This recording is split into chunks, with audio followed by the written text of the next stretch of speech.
Welcome to your weekday Cup of the Word. Today we begin the book of Job. Job is 42 chapters long, and it deals with a lot of different arguments. It's actually a fairly misunderstood book. Most people understand the first couple of chapters, but they don't really get the middle part of it.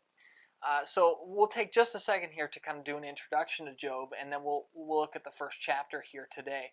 Job is about one topic: suffering. And that's why the phrase, the patience of Job is so kind of a commonplace phrase, is because we see Job being patient through so much suffering.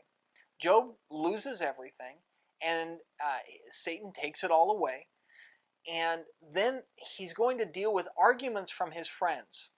His friends are all going to essentially make the same argument. Job, you've done something wrong.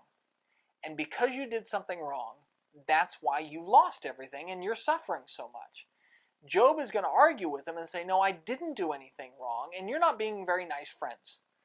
And in the end, we're going to find that God is going to vindicate Job in the saying, it's true, Job didn't do anything wrong, but he's also going to teach Job, you've kind of gotten a little proud and arrogant in making your arguments with your friends, and you've made some things that have overstepped your bounds. It's made some statements that have overstepped your bounds in really making it sound like you know better than me. And so in the end result will be that Job did suffer, and that didn't mean that he was a bad guy. Not all suffering occurs because people are sinful. But also, we need to realize that in times of suffering, God has greater wisdom than us, and He knows what's going on in ways that we don't. And so we have to accept His wisdom in those hard times, knowing that God sees the big picture and we don't. So that's the overall scheme of Job, is conversations with him and three of his friends. There will be a fourth guy, Elihu, who will be added in at the very end. But three of his friends, and discussing why is Job suffering. And in the end, God will give the answer. So with that in mind, let's start in chapter 1. Chapter 1 of Job sets the stage.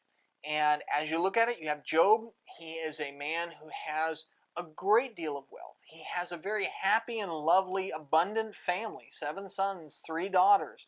He has everything going for him, and he's a godly man. He worships God. He makes sacrifices to God. He's conscientious in his love for God and sacrifices, even making sacrifices for his children. He's a man who tries to do the right thing.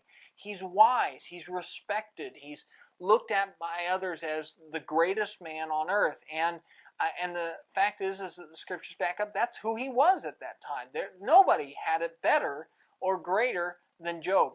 And then Satan comes along, and Satan has a conversation with God, and God says, you've been looking throughout all the earth, Satan, at all the different people. Have you looked at Job? And God says it with a statement of being very proud of Job, the kind of man he is. And Satan makes the argument, he only serves you, God, because he's got it so good. If you took all of his stuff away and you made life hard for him, he wouldn't be such a good guy. He's only good because you're good to him. Which is, it's not a nice argument, but it is an argument to be made. And so God says, no, that's not true. Satan, you can take all of his stuff away, but you can't touch him. You can take everything pleasant around. I'll take the hedge away from him that's guarding him, and you can take all of his stuff away, and we'll see what happens. And in the first chapter, he loses all of his physical possessions. He loses all of his children, and it happens very, very quickly. We cannot fathom what a horrible day that was for Job, to have one servant after another come and say, this is what happened, and this is what happened, and this is what happened. And then the final one is, this is what happened. The house fell down and all your kids died.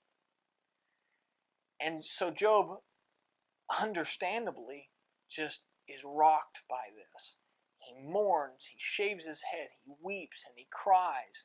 But in all of it, he says, God brought me into this world with nothing, and so everything I've had, He gave it to me, and so if He takes it away, God's still good. He never once sins through all of this, which is an unbelievable statement. I'm not sure that anybody else that I've ever met could say such a thing as having been through all of that and never sin with their lips to blame God. And yet that's what Job does. Job is completely and totally faithful through all of this heartache and loss. That's the first chapter. From there, we'll see things continue to escalate in the chapters ahead.